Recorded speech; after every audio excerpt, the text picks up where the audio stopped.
Leads us to day 4, Parks in Paradise. Bandon is, of course, so lovely in September.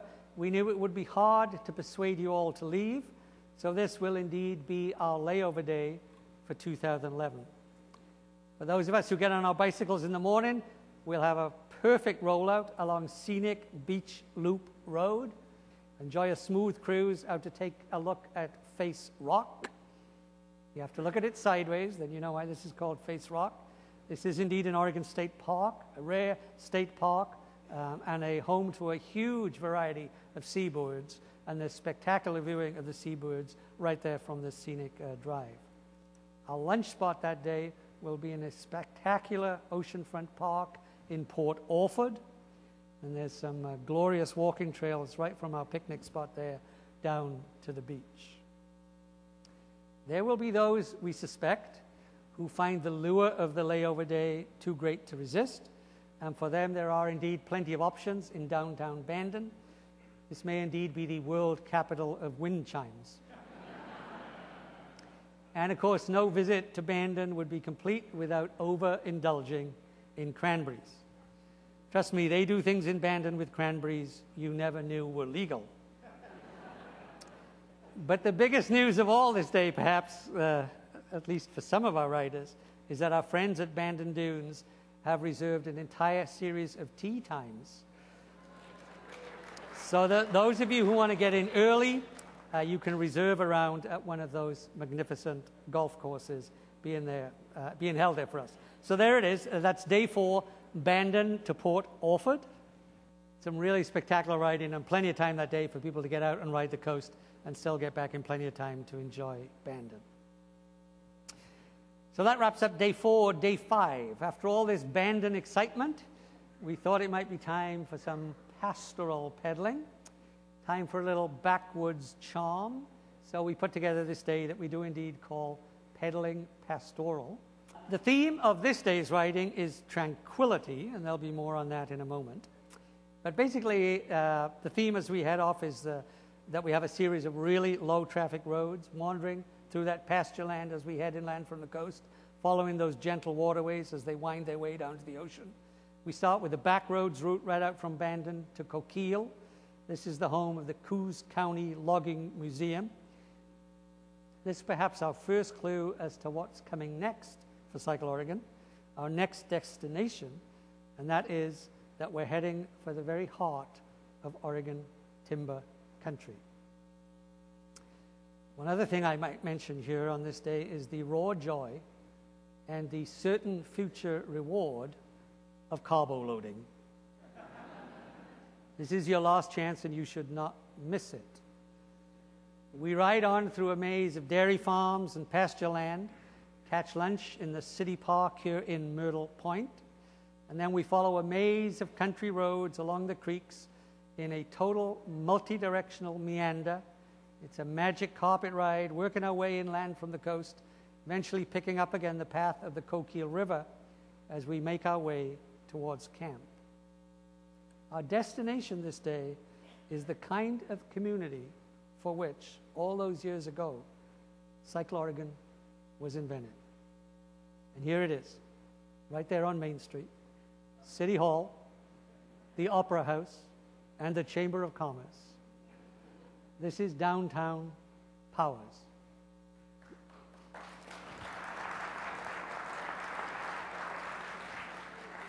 Powers hasn't had a round of applause in a while.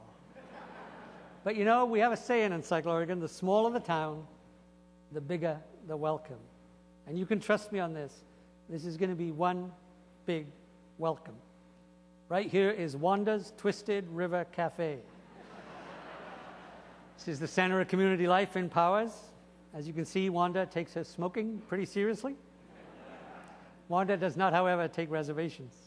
I mean, doesn't that look like a perfect day on a bicycle, just basically wandering around? Now, I know there must be some veterans, maybe many veterans here in the crowd, and I know exactly what you're thinking. You're thinking, why on earth would Jonathan, right after a layover day, why would he give us a 60-mile day with no hills? And that little hint about carbo loading, isn't carbo loading something you do the day before? Ladies and gentlemen, Day 6 has a clue in its title.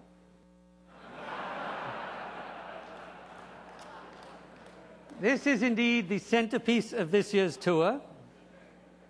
And all I can tell you is that tomorrow would not be too soon to start training. Day 6 is that quintessential Oregon bicycle ride into Big Timber. It starts off slowly, wandering upriver through the perfectly named Eden Valley. And then, slowly at first, and then with increasing ferocity, the forest closes in, captures us, and then, at last, we take a turn for the sky. This is one of those roads that seems to offer promise around every corner. And there are, I should point out, lots of corners. Lots of promise. And then eventually, of course, there comes the great reward, the grand reveal.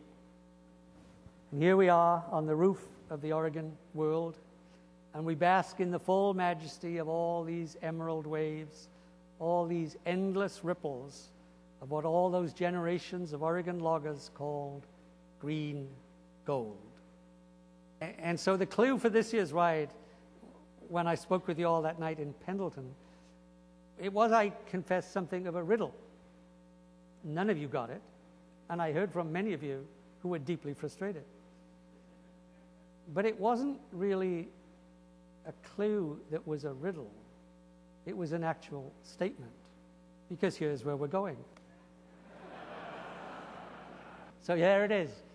Day 6, Powers to Riddle, 84 miles.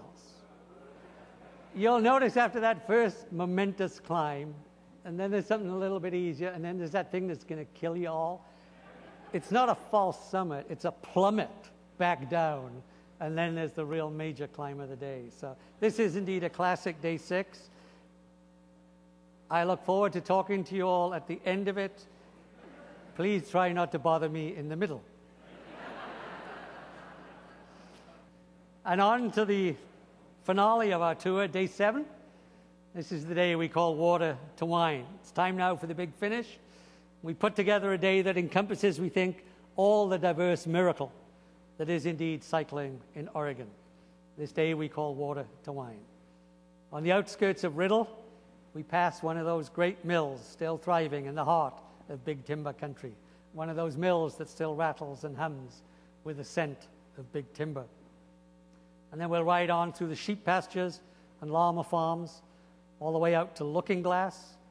In the middle part of this day, after another brief tour, we'll head back into horse country, coming home now again to that Umpqua horse country, and we'll stop by Melrose. This is the first of a pair of vineyards in this Umpqua vineyard country that we'll be visiting this day. In fact, our route now picks up the path of a well-traveled local wine tour route, and there'll be opportunities that day both to sip and to ship. And after these rolling hills, we'll spill out back into the broad valley and follow these gentle rollers as we make our way back to Sutherland, where they will, of course, be waiting there to welcome us back to town, the dogs. And that's Day 7, Riddle to Sutherland, 52 miles. Let me just say in closing out tonight, I'm sure it is sort of pretty clear to you why we're doing this and the theme that we're following. So let me just say I really would like to thank you all again for coming and to dedicate this evening to all those who cannot be with us here this evening in this palace of urban splendor, because, of course, they're out there in their palaces of rural splendor. They're not here because they're busy tilling their fields and herding their cattle and riding their fences, raising their kids. They're the men and women of rural Oregon who've invited us to come see them this fall, and without whose astonishing generosity and enduring grace and indeed patience, none of this would be possible. Thank you all for coming. I look forward to seeing you on the ride. Thank you.